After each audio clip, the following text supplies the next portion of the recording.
बिस्मिल्लाहिर्रहमानिर्रहीम। अस्सलाम वालेकुम। आज का मेरा वीडियो का टॉपिक है गिफ्ट। गिफ्ट क्या होता है, एसेंशियल्स ऑफ गिफ्ट क्या होते हैं, कानूनी तौर पर गिफ्ट करने के लिए क्या क्या कानूनी लवाजमात पूरे करने पड़ते हैं।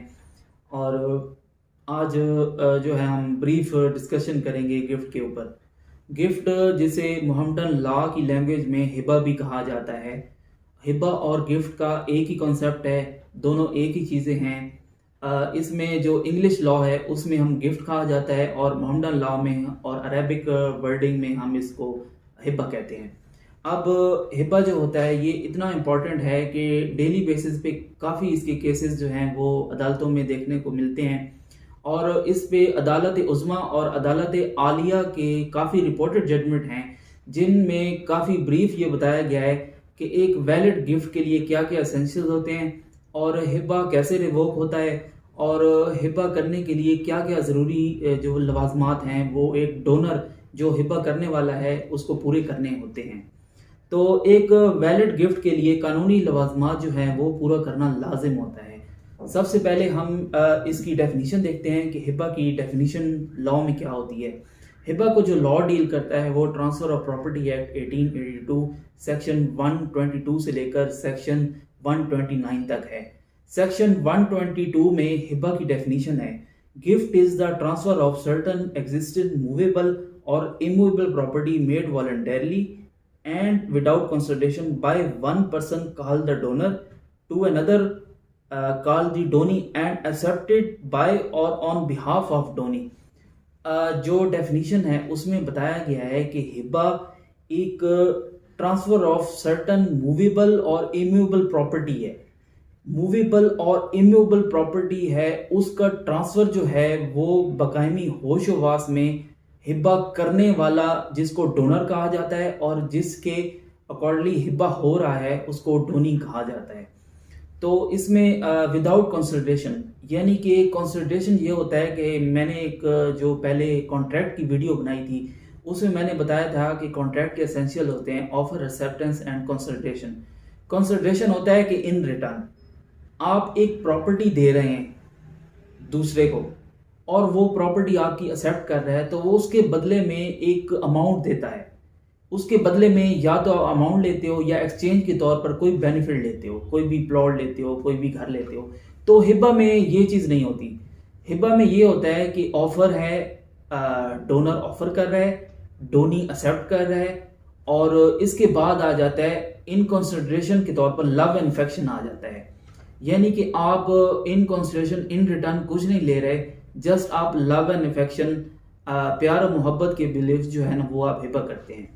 अब हिबा के जो एसेंशियल्स हैं उनमें आ जाता है ऑफर, एक्सेप्टेंस एंड थर्ड है डिलीवरी ऑफ पोजेशन। ऑफर से मुराद है कि जो हिबा करने वाला होता है उसको डोनर कहा जाता है। डोनर जो है वो ऑफर करेगा, डोनी जो जो हिबा यानी कि कबूल कर रहा है उसको डोनी कहा जाता है, डोनी उसको एक्सेप्ट करेगा। और थर्ड जो मोस्ट इंपॉर्टेंट इंग्रेडिएंट है वो है delivery of possession. At the time of making Hiba, donor जब हिबा करेगा और डोनी उसको एक्सेप्ट करेगा तो डोनर को हिबा करते के टाइम पर ही जो है उसको पोजेशन देना होगा। अब वो मूवेबल प्रॉपर्टी है या इमूवेबल प्रॉपर्टी है, तो दोनों प्रॉपर्टी का उसको हिबा करते वक्त फौरी तौर पर पोजेशन देना लाजमी है। अगर वो पोजेशन नहीं देता तो फिर उस सूरत में हिबा जो है वो वैलिड तस्वर नहीं होगा, वो इनवैलिड होगा या फिर वो वाइड होगा। उसको अकॉर्डिंग टू लॉ फिर साबित करना मुश्किल हो जाएगा। अब सेक्शन 17 डील करता है रजिस्ट्रेशन एक्ट का, कि उसमें ये बताया गया है कि ऐसे डॉक्यूमेंट्स का रजिस्टर्ड होना लाजमी है। वर्ड शेल यूज किया गया है, रजिस्टर्ड होना लाजमी है। अगर वो रजिस्टर्ड ना होंगे तो उसका फिर कॉन्सेप्ट है वो गलत हो जाएगा, वो एक डाउट हो जाएगा उसमें, या वो सीरियस डाउट क्रिएट करेगा। अब मैं आपको बताता हूँ वो ऐसा क्यों कानून की वर्डिंग में रजिस्ट्रेशन क्यों बताई गई है। क्योंकि आप जब एक बाप अपने बेटे को हिबा कर रहा है, अगर उसके बाकी वारसान भी है तो वो उनको बाकी वारसान को अपनी मनकूला गैर मनकूला जायदाद से उनको आग कर रहा है, उनको महरूम कर रहा है विरासती प्रॉपर्टी। और कानून में और शरीयत में हमारा विरासत का कॉन्सेप्ट बहुत वसी है। विरासत पे, इनहेरिटेंस लॉ पे भी काफ़ी जजमेंट्स हैं। उसमें वो जजमेंट्स ये भी कहते हैं, जिनमें बाकायदा तौर पर हिब्बा चैलेंजेस भी हुए हैं, वो जजमेंट्स कहती हैं कि बाकी वारसान की रजामंदी बहुत ज़रूरी होती है। बाकी वारसान को जो है वो शरीयत से आग नहीं किया जा सकता। शरीयत में आग नामे का कोई कॉन्सेप्ट नहीं है। बहरहाल ये तो एक ब्रीफ डिस्कशन है। जो आज का हमारा टॉपिक जो है वो एक महदूद टॉपिक इसको मैंने किया हुआ है कि हिब्बा हिब्बा कैसे होता है, हिब्बा कैसे, इसको वैलिडिटी ऑफ हिब्बा कैसे होती है और किन किन सूरतों में हिब्बा जो है वो वीक हो जाता है। तो इसमें मैं आपको बताऊं कि हिब्बा का एक और जो है वो कॉन्सेप्ट है औरल हिब्बा का। औरल हिब्बा जिसको हम ज़बानी हिब्बा कहते हैं, कि उसमें कोई लिख पढ़ नहीं होती। उसमें ये होता है कि औरल दो गवाहों की मौजूदगी में, इसमें दो गवाह की मौजूदगी बहुत ज़रूरी है औरल गिफ्ट करने के लिए, क्योंकि औरल गिफ्ट को साबित करना पड़ता है। साबित करने के लिए फिर दो गवाहों की गवाही जो है वो लाजिम है। औरल गिफ्ट में जस्ट ये होता है कि मेरा बेटा है, ठीक है, इसने मेरी खिदमत की है, इसने जो है वो अपनी ज़ाती ज़रूरियात को तर्क करके और मेरी खिदमत में इसमें किया है, तो मैं अपने तौर पे मैं इसको ये प्रॉपर्टी गिफ्ट कर रहा हूँ। तो उसमें बाकी दो गवाह जो होंगे, दो गवाहों की मौजूदगी में होगा। दो गवाहों को पता होगा कि वक्त क्या था, टाइम क्या था, तारीख क्या थी, हिब्बा किया क्या, आया हिब्बा करने वाला मबूदल हवास तो नहीं था, मतलब बहुत ज़्यादा ओल्ड एज तो नहीं था, समझने सोचने की उसमें सलाहियत थी, वो अपने होश हवास में था और वो हिब्बा कर रहा था। तो इसमें औरल हिब्बा में बहुत ज़रूरी होता है, क्योंकि ये एक डॉक्यूमेंट है, औरल डॉक्यूमेंट है। इसकी रजिस्ट्रेशन भी नहीं हो सकती किसी तरह तरीके से। फिर इसको साबित करने के लिए दो गवाहों का मौजूद होना लाजिम है। एक कॉन्सेप्ट है यादाश्त हिब्बानामा।